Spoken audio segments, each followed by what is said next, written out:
Hello guys, welcome back to my channel. Thank you so much for watching my last video. So today's topic is on trading community and merchant corporation. ये history of commerce का ही continued part है, ये fourth part है. Last time हमने क्या था, transport. आज हम करेंगे trading community and merchant corporation. So मैं इसको बेसिक से लेके जाऊंगी. पहले मैं बता दूंगी ट्रेडिंग क्या होता है, कमिटी क्या होता है, मर्चेंट क्या होता है, कॉर्पोरेशन क्या होता है. फिर हम धीरे धीरे ये देखेंगे कि एशियन टाइम में इनका क्या क्या रोल था. फाइन. तो पहले हम ट्रेड देखेंगे. ट्रेड क्या है? Buying and selling of goods and services. And committee क्या है? A group of people appointed for a specific function by a large group, or a committee is a group of people who come together to work on some particular task or on a project. Committee क्या होता है? अगर मैं simple layman language में बोलूँ कि हम college में होते हैं, स्कूल्स में होते हैं, तो हमारे कोई कुछ टास्क है या कोई प्रोजेक्ट होता है, तो हम लोगों को क्या किया जाता है, डिवाइड कर दिया जाता है लार्ज ग्रुप से स्मॉल ग्रुप में, एंड वो प्रोजेक्ट दे दिया जाता है कि आप ये करेंगे, आप ये करेंगे. तो दैट इज कॉल्ड कमिटी, और उसमें एक हेड होता है.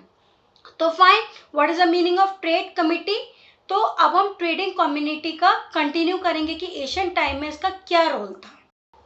ट्रेडिंग कमिटी क्या है इन एशियन टाइम में? In different parts of the country different communities dominated the trade. First northern region का north side, Delhi, Punjab, Jammu and Kashmir side. वहां पे कौन कौन थे? Punjabi and Multani merchant handed business. और मुल्तानी कौन है? मुल्तानी एक सिटी है, मुल्तान कहते हैं जिसको. Multan is a city which is in Punjab. तो एक पंजाबी लोग और एक मुल्तानी बिजनेस मर्चेंट लोग थे, वहां पे वो ट्रेड करते थे नॉर्दर्न रीजन साइड.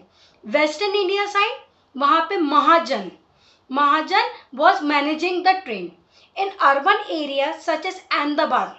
ठीक है, वेस्टर्न इंडिया में अहमदाबाद जैसे जगह पे महाजन कम्युनिटी की चीफ मतलब हेड, वहां पे हेड को क्या बोला जाता था? नगर सेठ.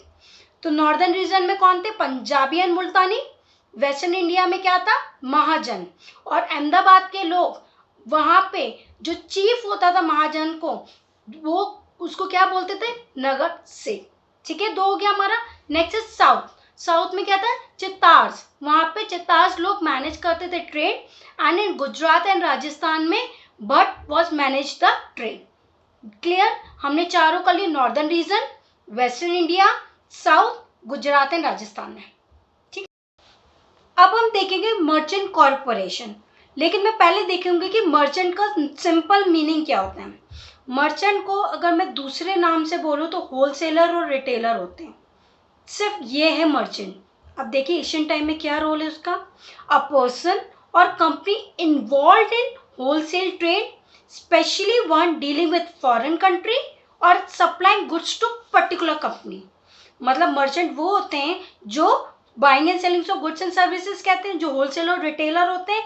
या तो वो विद इन इंडिया काम करें या foreign country, outside the country और outside the India. It is called merchant. Wholesaler जो रिटेलर होते हैं वो हमें मर्चेंट बोलते हैं. कॉर्पोरेशन क्या होता है? एक लार्ज कंपनी होती है और एक ग्रुप ऑफ कंपनी जो ऑथराइज होती है to act as a single entity.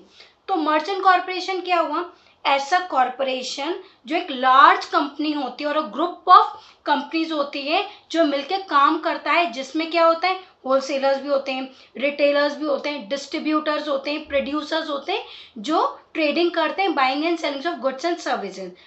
वो इंडिया में भी कर सकते हैं, आउटसाइड द इंडिया भी कर सकते हैं. तो अब हम आगे देखते हैं कि मर्चेंट कॉर्पोरेशन में क्या रोल था एशियन टाइम में. अब हम मर्चेंट कॉर्पोरेशन का देखेंगे कि क्या रोल था. Merchant corporation was derived power and prestige from guilds, which were autonomous corporation formed to protect the interest of the traders. क्या है गिल्ड्स? क्या था? अभी तक इतना इसमें सेंटेंस में समझ में आ रहा है कि गिल्ड्स कोई ऐसे लोग थे जो ट्रेडर्स को प्रोटेक्ट करते थे उनके इंटरेस्ट को लेके. ठीक है, अभी के टाइम पे हमारा क्या ट्रेड यूनियन वगैरह है. ट्रेड यूनियन हम सबने सुना है.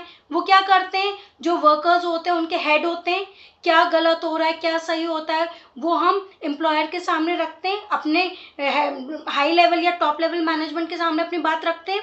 किसके थ्रू रखते हैं? अपने ट्रेड यूनियन के थ्रू। वैसे यहाँ पे गिल्ड्स होता था, यूनियन टाइप का हेड होता था कि ट्रेडर्स का क्या सही है, क्या गलत है, क्या उनके इंटरेस्ट का है, क्या टैक्स है, वो किसके सामने रखा जाता था? किंग्स के सामने या टैक्स कलेक्टर के सामने रखा जाता था। ठीक है, हम आगे पढ़ते हैं। This corporation organize on formal basis, frame the own rules of membership and professional code of conduct which even kings were proposed to accept and respect। मैंने अभी क्या बताया था, ये हेड होते हैं ट्रेडर्स के। इसमें ऐसा नहीं है कि अगर गिल्ड्स ने कुछ रूल्स एंड रेगुलेशन बनाए और वो प्रपोज किए किंग के सामने, तो किंग्स भी जो होते हैं उनको भी कहीं ना कहीं एक्सेप्ट करना होता था कि अगर गिल्ड्स ने ये बात रखी है तो कोई सोच के रखा होगा, इसलिए इसका रिस्पेक्ट कौन करता था? किंग भी गिल्ड्स की रूल्स एंड रेगुलेशन को रिस्पेक्ट करते थे। Industry taxes would also major source of revenue. Revenue का क्या मतलब है? ऐसी मनी, रेगुलर मनी जो गवर्नमेंट या किसी कंपनी को मिलती रहे। तो ट्रेड और इंडस्ट्री के टैक्स भी मिलते थे। ठीक है, एक ये ट्रेडर्स हैज टू पे ऑक्ट्रॉइड ड्यूटीज। ऑक्ट्रॉइड ड्यूटीज मतलब, लेकिन अगर मैं एक इंफॉर्मेशन के लिए बता दूं, ऑक्ट्रॉइड ड्यूटीज अब नहीं लगता। जब से जीएसटी अप्लाई हुआ है ऑक्ट्रॉइड ड्यूटीज नहीं लगता। ऑक्ट्रॉइड ड्यूटीज क्या होता है? Buying and selling of goods and service within country. मतलब अगर take an example of India, अगर मैं बॉम्बे टू दिल्ली अपना कोई सामान भेज रही हूँ या ला रही हूँ, तो वहाँ पे मेरा कोई टैक्स नहीं लगेगा, कोई ड्यूटीज नहीं लगेगी। And also custom duties. पर कस्टम ड्यूटीज क्या होती है? Buying and selling of goods and service outside the country. मतलब सिंगापुर टू दिल्ली या दिल्ली टू सिंगापुर, तो क्या होगा? उसमें मेरी कस्टम ड्यूटी लगेगी। तो मतलब ऑक्ट्रॉइड ड्यूटी क्या होता है? विद इन द कंट्री, और custom duty outside the country. The ferry tax was also another source of income generation. Ferry tax क्या होता है कि अगर मुझे कोई सामान भेजना है या पैसेंजर्स को आना जाना है या गुड्स, कैटल, कार्ड्स, तो उसके लिए भी कोई टैक्स होता है, वो कुछ परसेंट का टैक्स होता है, जो वो भी एक हमारे लिए सोर्स ऑफ इनकम जनरेशन होती है। So this is a merchant corporation. So ये मैंने आपको जैसे ही हमने मर्चेंट कॉर्पोरेशन स्टार्ट किया था, मैंने तभी बताया था गिल्ड क्या होता है? चीफ होता है जो डील करता है डायरेक्टली विद द किंग और tax collector and settle the market toll on behalf of its fellow merchant at a fix sum of money. मतलब क्या होता है? ट्रेडर्स का हेड कौन होता है? गिल्ड। गिल्ड का चीफ जाता है किंग या टैक्स कलेक्टर के पास और एक फिक्स सम ऑफ मनी होता है कि हाँ इस टैक्स पे, इस चीज पे, जैसे कस्टम ड्यूटी है तो क्या टैक्स लगेगा, अगर फेरी टैक्स है तो क्या लगेगा, तो उनके हेड जाते हैं एंड किंग या टैक्स कलेक्टर से मीटिंग करके सेटल करते हैं कुछ फिक्स सम्स ऑफ मनी पे। मर्चेंट कॉर्पोरेशन में जो गिल्ड थे वो कहीं ना कहीं कमर्शियल एक्टिविटी में भी थे, सच एज टेम्पल बनवाना, मतलब कहीं रिलीजियस इंटरेस्ट भी था उनको।